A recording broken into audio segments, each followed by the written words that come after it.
Our Old Dutch Cleanser, famous for chasing dirt, presents Nick Carter, famous for chasing crime.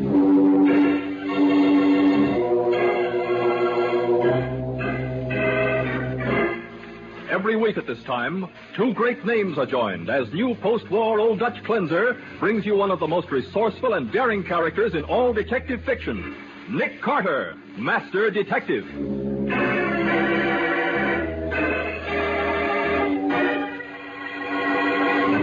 This green rug. It's completely out of place in this room. Everything else is blue. You're right, Patsy.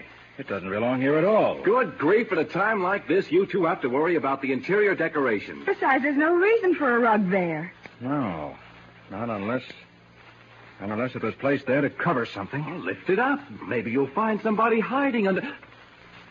Suffering wildcats. Nick, that's blood.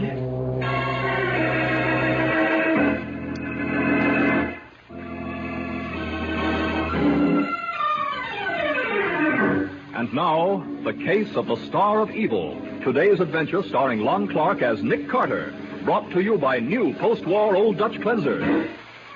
It's late in the afternoon as Nick and Patsy enter the luxurious Brentwood Arms Hotel in answer to a call from Irving Malcolm, president of Gigantic Films Incorporated. They step into the elevator, and Nick gives the number of Malcolm's floor. 16, please. Sorry, mister. It's a private elevator. Private? Yeah, for the Maharaja Jennifer and his suite. The Maharaja Jennifer? Yeah. They got the 14 to 15 floors all to themselves, so they rate their own elevator. Oh. Class, huh? Is the Maharaja... Hi, Jerry. How about another hot shot today, huh? Okay, Mr. Larson. Well, what do you know? Speed Larson. Why, Nick, how are you? Hi, Speed. Hello, Patsy. What the dickens you doing here, Speed? Hold on a second, I'll tell you. Right now, I've got a little business with the kid here. Okay, son, how about another hot shot today? Well, try Ladybird in the 5th of Jamaica. I got it straight from the jockey. Okay, business is over. Yeah, but you were going to tell us what you're doing here. You mean you haven't heard? Why, I'm doing public relations for the Maharaja of Janapur. What? I thought the paper said he didn't want any publicity. Look, Patsy, how can you keep a guy like that off the front pages? He's young, single, romantic, and he's got more money than the mint. Oh. Hey, did you see that 2-page spread in dispatch about his diamonds? Well, I did. What's that big diamond called, the one in his turban? A Star of Evil. And you know how much that stone weighs? How much? Over 100 carats. It's worth $250,000. A diamond of the first water. Well, why do they always call them diamonds of the first water? Maybe because a really clear diamond is completely invisible in pure water. Oh, I Hey, see. here comes his nibs, the Maharaja. Oh, really? And does he always go around with a couple of Russian wolfhounds and a half-dozen attendants in full costume? Sure, that's royalty for you. Oh. Hey, kids, snap to attention. Here comes His Majesty. Okay, Mr. Larson. Nick, look at that diamond in his turban. Oh, did you ever see anything like it in your life? Is that the famous Star of Evil, Speed? Yeah. Look, kids, would you mind moving back a little? His nibs doesn't like people crowding. Yeah. Okay, Speed. We have to leave anyway. Remember, Patsy? We came here to find out what Mr. Malcolm has on his mind.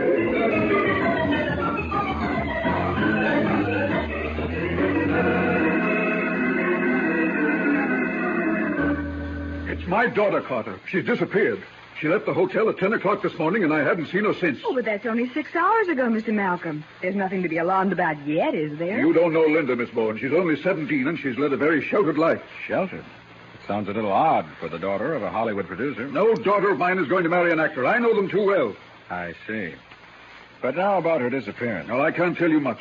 Linda and I were going to have lunch together, but when I went to her room for her, she was gone. The desk clerk said she left the hotel at 10 this morning. Frankly, Mr. Malcolm, I think you're excited over nothing. I tell you I'm not. Something's happened to her. What? You mean she's met with an accident? Either that or she's been kidnapped. Now, let's not jump to conclusions. Perhaps it'd be a good idea if I took a look at Linda's room. What for? To find out what clothes she's wearing today. After all, when we send out the police alarm, we'll want to describe how she's dressed.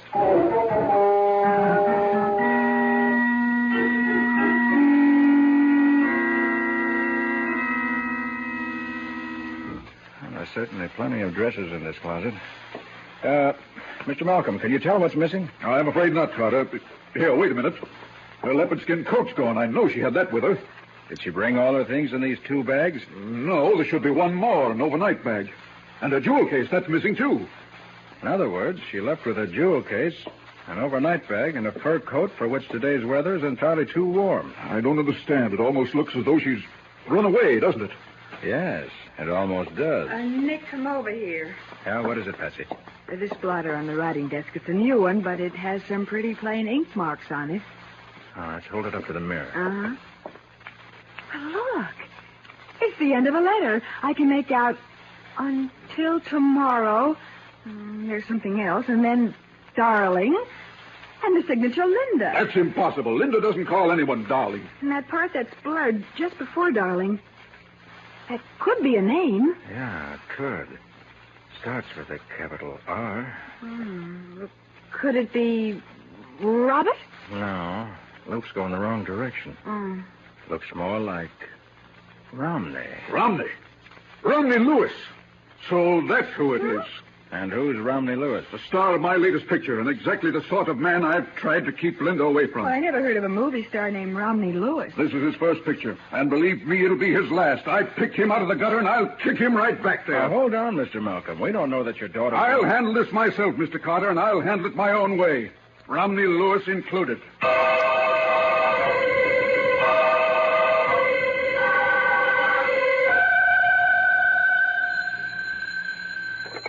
Nick Carter's office, Patsy Bowen speaking. Is Mr. Carter there? Oh, just a moment. It's for you, Nick. Thanks. Nick Carter speaking. This is Mr. Pringle, manager of the Brentwood Arms Hotel. Can you come over right away? Why, yes, I guess so. You calling for Mr. Malcolm? No, I don't know anything about Mr. Malcolm, but there's been a robbery here on the 15th floor. The 15th floor? Yes.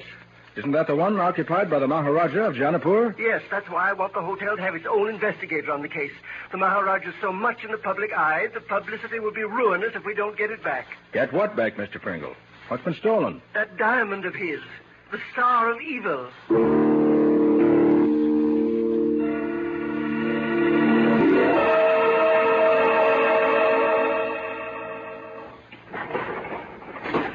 $15, Jerry. Okay, Mr. Pringle. When did you find out the diamond was gone, Mr. Pringle? Mr. Larson told me about it at 7:30. I said I'd try to get you to handle it, Mr. Carter, and that we could keep the whole thing quiet. No publicity. Did Larson agree to that? No, he was most completely uncooperative.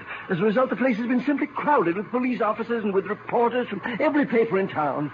Thank heaven they're gone now. Here you are, Mr. Pringle. 15. Right across the hall, Mr. Carter. That open door. Hi, kids. Some story, huh? Sure is speed. Yeah, ought to get your headlines all over the country. How'd it happen? Gang of masterminds. That's all it could have been. And you discovered the robbery, did you? Sure. Went down to the lobby for some cigars. Couldn't have been gone over 15 or 20 minutes.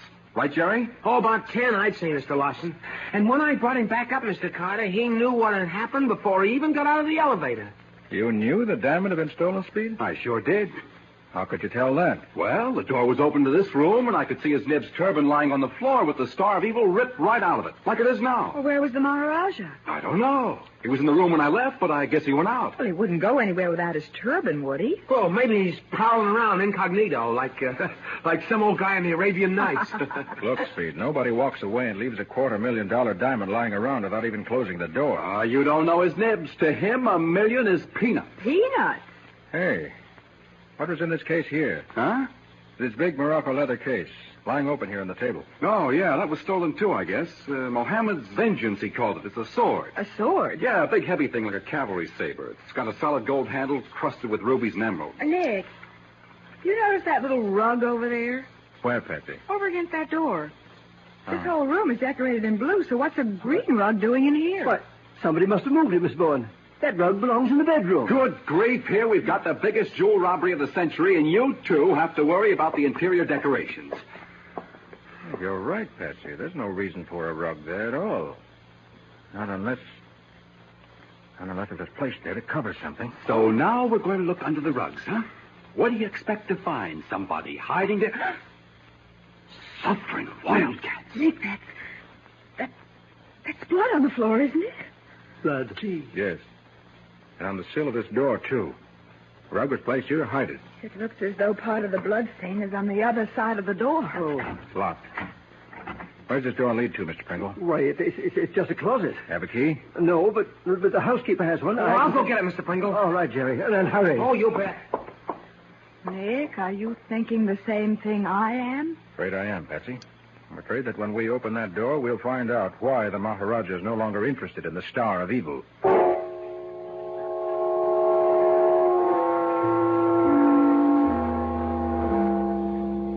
Here's the key to that closet, Mr. Pringle.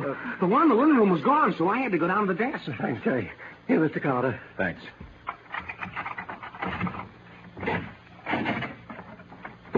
Oh, good heavens. A dead body. Hey, if that's... Nick, that can't be the Maharaja. Look at his hands. They're as white as mine. And the Maharaja had a dark complexion. Turn him over so we can see his face. Yeah. Good grief. Is this man a guest at the hotel, Mr. Pringle? Well, no. I never saw him before. I know who it is, Nick. Who? He's a movie actor named Romney Lewis.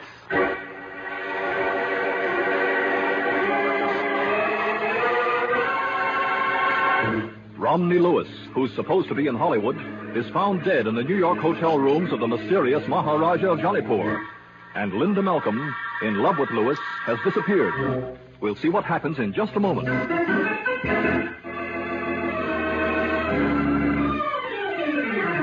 Now, back to the case of the Star of Evil. Today's adventure with Nick Carter, brought to you by new post-war Old Dutch Cleanser.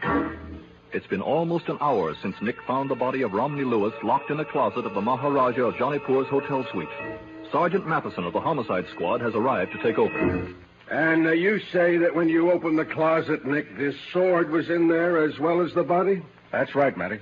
Well, I guess there's no doubt that it's the murder weapon. Golly, yeah. Somebody must have used it like an axe. You keep out of this, Jerry. Yeah, okay, Mr. Pringle. You better go back to your elevator. And really, I should be down at the desk. So if you gentlemen will excuse us. I think you better stick around, Mr. Pringle. Yeah, me too, Mr. Carter? Yes, you too, Jerry. Oh, swell. Hey, I'll tell one of the other guys to take over my car, Mr. Pringle. Very well, Jerry, but come right back. Yes, sir.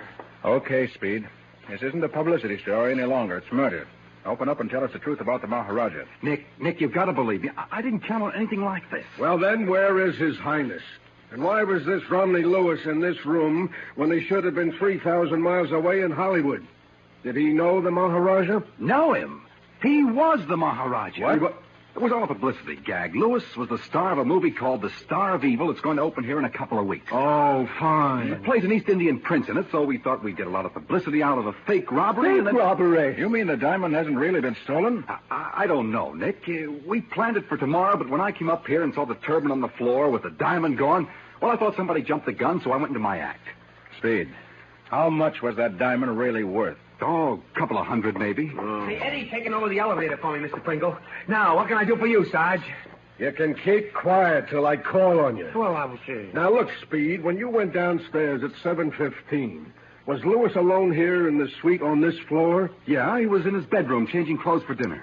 Not only changed, he took off the Indian makeup. Where were all those East Indian servants? Well, their rooms are on the floor below this. They're really Hollywood extras, not servants, so they never come up here unless the reporters are in the place. Yeah, well, one of them could have made a sneak up the stairs, couldn't he? Look, sonny boy, would you mind letting me ask the questions? As a matter of fact, Sergeant, nothing like that could have happened. The stairway doors are locked. Mr. Larson's instructions. Yeah, but I... Jerry! Okay. Then anyone who came to this floor while Speed was downstairs must have used the elevator. None of the cars stop at this floor except Jerry's. You didn't bring anyone up here, did you, Jerry? Well, no, there wasn't anybody came up in the elevator, but... Nick, I found that letter. It was hidden under Lewis's handkerchiefs in his dresser drawer. What letter's that, Patsy? A letter to Romney Lewis from Linda Malcolm. I have an idea they were planning to elope. They were. The letter says she'll be waiting for him at the Alexander Hotel in Chicago. He was to take a plane and join her there so they could be married tomorrow. So Lewis was running off with the boss's daughter. Great jumping horntoads. Hey, I'll bet Malcolm was wild. Yeah, you're right about that. So that's why Mr. Malcolm made that disgraceful scene in the lobby. What's that?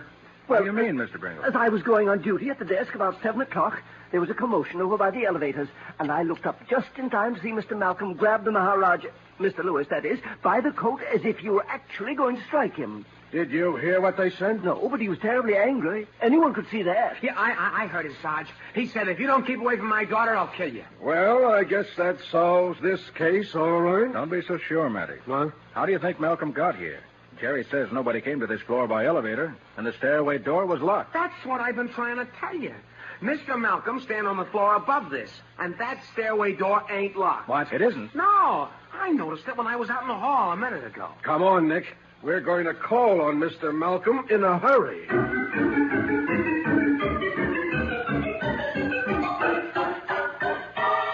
All right, suppose I did say I'd kill Lewis if he didn't stay away from my daughter. Naturally, I didn't mean it literally. Yeah, but 15 minutes after you said it, he was dead. Now, how do you explain that? I don't have to explain it. He promised not to see her again, so I didn't have any reason to murder him. Uh-huh. How do we know Lewis promised? Did anyone hear him? No, but I can prove that he did. He told me where Linda is, at the Alexander Hotel in Chicago. I put through a long-distance call to her. I'm waiting for it to come through now. Lewis undoubtedly made you that promise, Mr. Malcolm, but I'm afraid he didn't intend to keep it. What do you mean? Take a look at this. Huh? What is it, Nick? Copy of a telegram Lewis phoned down to the desk at 7:15. Hey, let me see that. Linda Malcolm, Alexander Hotel, Chicago. Disregard any messages from your father. Disregard? Take plane to St. Louis, meet you there tomorrow, and go through with plan as scheduled. Romney. Boy, that dirty double-crossing... So that's why he got out of that Maharaja get-up. He was hopping a plane for St. Louis, eh? And when you found out about it, Malcolm, you knocked him off just like you said you would. That's a lie. I didn't even know he was dead until you told me. Matty, I want to ask a couple of questions. Go ahead, Nick. I want to look around this room anyway. What do you expect to find? Another body hidden in the closet? Never mind the wisecracks. Mr. Malcolm, Lewis was murdered between 7:15 and 7:30. Only a few minutes after you threatened him in the lobby. Where were you at that time? Well, I came up here to my room for a while. Yeah? And then I went out for a walk. Afterwards, I came back and put through that long-distance call, yes. Can you prove that? If you mean, did anyone see me? No. Then I'm afraid you haven't much of an alibi. Uh-huh. What is it, Matty? Nick, whoever killed Lewis had to have a master key to unlock that closet where he hid the body, didn't he? Sure, but we know he stole that from the linen room. Right.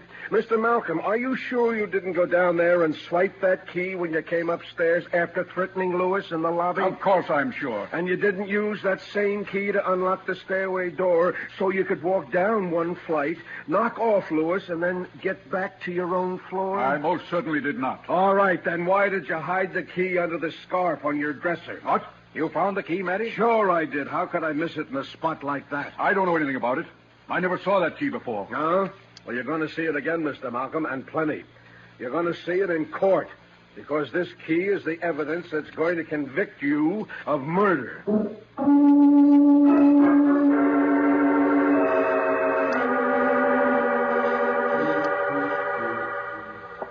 Hey, Nick, why did Patsy stay up in Malcolm's suite after he was taken to headquarters, huh? Oh, he asked her to stay and take that long-distance call from his daughter when it comes through, Matty. Okay? Oh, yeah, I guess so. Oh, you want me to ring for the elevator? Yeah. I want to find Pringle and ask him a few more questions. What for? This case is wound up.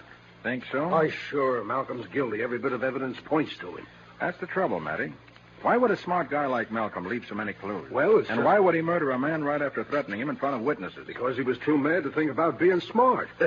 Why, when he found out that Lewis was double-crossing him, Nick, I bet he blew his top. No, I don't think so. Huh? And if I find what I'm looking for, Matty, I'm afraid you're going to look pretty silly. What are you talking about? I'm talking about one piece of evidence the killer would have to get rid of. What? Something that would convict him beyond a shadow of a doubt. Oh, you mean the diamond? Hi, Mr. Carter. Sarge. Oh. Hey, that was a great piece of work you did catching that Malcolm guy so quick. Yeah, thanks, Sonny. Oh, Jerry, I'm looking for Mr. Pringle. Is he in the lobby? Yeah, I'll take you down there. Thanks. Hey, Nick, I don't know how you can think Malcolm is innocent after finding that key in his room. I'll tell you later, Matty. Okay, but if we find that diamond on him, too, you're the one that's going to look silly.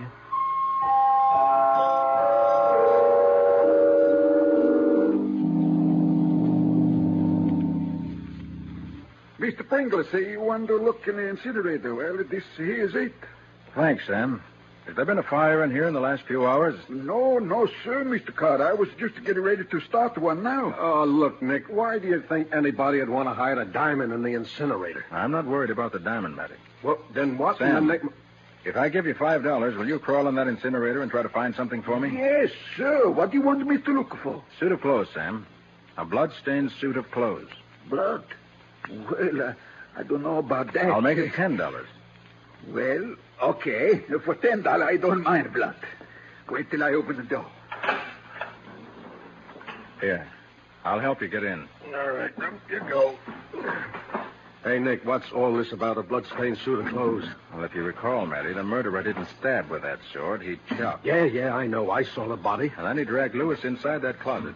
Which means he's bound to have got blood on his clothes. Yeah, I guess he would at that. And he'd also want to get rid of that suit, but fast. And the easiest way to get rid of a suit, but fast, would be to throw it in the incinerator. Sure, and with the incinerator shaft opening onto every floor, he could throw it down here from any place. Is it just what you want, Mr. Carter? Is it a bundle of clothes, Sam? Well, I found a bundle of something.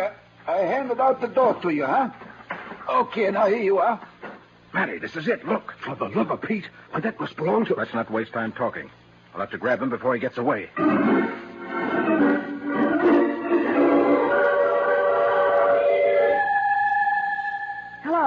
Hello, operator. This is Miss Bowen and Mr. Malcolm's suite. No word on that call to Chicago yet? Oh, I see. Well, thank you. Yes, I'll wait here till it comes through. I didn't think anybody was here. Hello, Jerry. Yeah, I'm waiting to take a phone call from Mr. Malcolm. Oh? Hey, I heard Mr. Carter say they'd have to find that diamond before they'd really have the goods on Malcolm. And I got a swell idea. You decided you'd come up here and find it for them. Is that it? Sure, and you can help me. We'll turn this place upside down. No, Jerry. The police will search the place. We don't have any right to. Yeah, but look, if we find that diamond, we'll get credit for cracking the case. Maybe the deal No, Jerry. Absolutely not. Well, okay, if you say so. It's hot in here, isn't it? I think I'll open a window. Yeah, it is hot. Think I'll get a drink of water before I go back to the elevator. There's a beautiful view from this window. I didn't realize we were so high up. Hey, Miss Bowen, look. What is it, Jerry? The diamond. I didn't even have to look for it. It was right here in this glass. What glass? The one on the dresser here. It was half full of water. When I started to empty it so as I could get myself a drink, there was a diamond. But that's impossible. No, it ain't. Remember what Mr. Carter said this afternoon about a diamond being invisible in water? Well, Mr. Malcolm must have known about that, too. Are you trying to tell me Mr. Malcolm hid the diamond in that glass of water? Sure. The best place to hide anything is right out in the open, because nobody ever thinks to look there. Jerry, I had a drink of water from that glass not 5 minutes ago. Huh? And the diamond wasn't there then. But it must have been. No. You just put it there. No. That's why you came to this room, to hide that diamond someplace where you thought the police would find it. No, you're wrong. Just as you hid that key here to plant suspicion on Mr. Malcolm. No, I didn't. You stole that diamond, Jerry. You killed Lewis. All right, so what if I did? You're going to run and tell the cops, huh? Oh, Jerry, keep away from me. You like the view from that window, don't you? Don't come any closer. I'll 16 stories down, Miss Bowen, and you're going to make that trip a Jerry, no!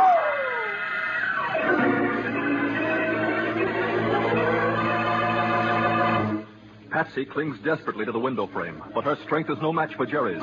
And slowly he forces her backward through the open window. We'll see what happens in just a moment.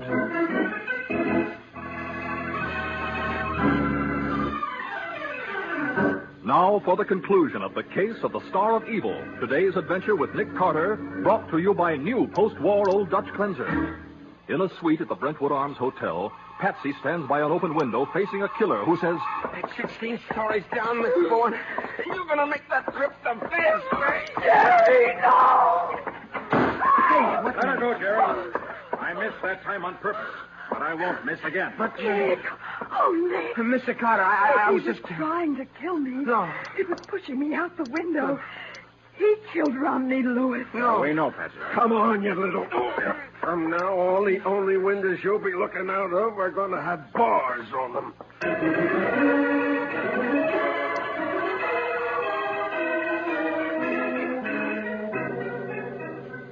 And so, Patsy, when we found that blood-stained uniform in the incinerator, Nick and I started to look for the elevator boy. And the indicator showed that his elevator was stopped at the 16th floor. That's why we figured he'd gone up to Malcolm's suite. Well, thank goodness you got there when you did. We got a complete confession from him at headquarters. Good. It seems that when he came back up in the elevator after taking Speed Larson downstairs, the door across the hall was open, and there was the turban with the diamond, and nobody in the room. Uh-huh. And I suppose Lewis came in and caught him stealing it, huh? Yeah. And Jerry got panicky and grabbed the sword off the table and slashed at him. Whoa. When he realized Lewis was dead, he remembered the quarrel in the lobby and got the idea of framing Malcolm for the murder. That's why he stole the master key from the linen room. Yes.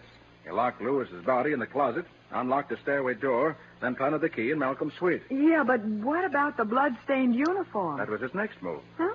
He got to the bellboy's locker room without being seen, changed into another uniform, and threw the one he'd been wearing down the incinerator shaft, thinking it'd be burned up before anyone found it. Oh. And tell me, Nick, when did you begin to suspect Jerry? Almost from the beginning, Matty. Yeah, how come? Neither Speed nor any of the Hollywood extras acting as the Maharaja's servants would have any motive for stealing the diamond. They all knew it was a fake. And Pringle was on duty at the desk when Lewis was killed. Right, so there wasn't anyone left but Jerry.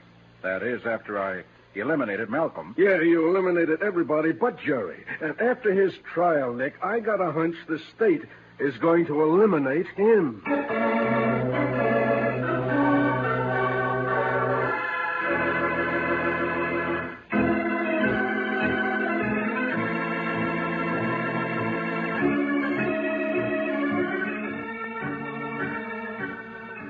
Nick Carter, Master Detective, is presented each week at this time by the Cudahy Packing Company.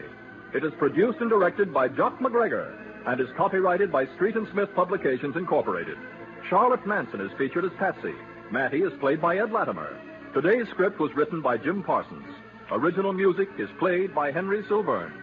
This program is fictional, and any resemblance to actual persons, living or dead, is purely coincidental. This Tuesday, April 6th, is Army Day, and we wish to take this opportunity to say, hats off to our Army. Remember, a strong America is a peaceful America. This is Michael Fitzmaurice saying, when minutes count, use new post-war Old Dutch cleanser.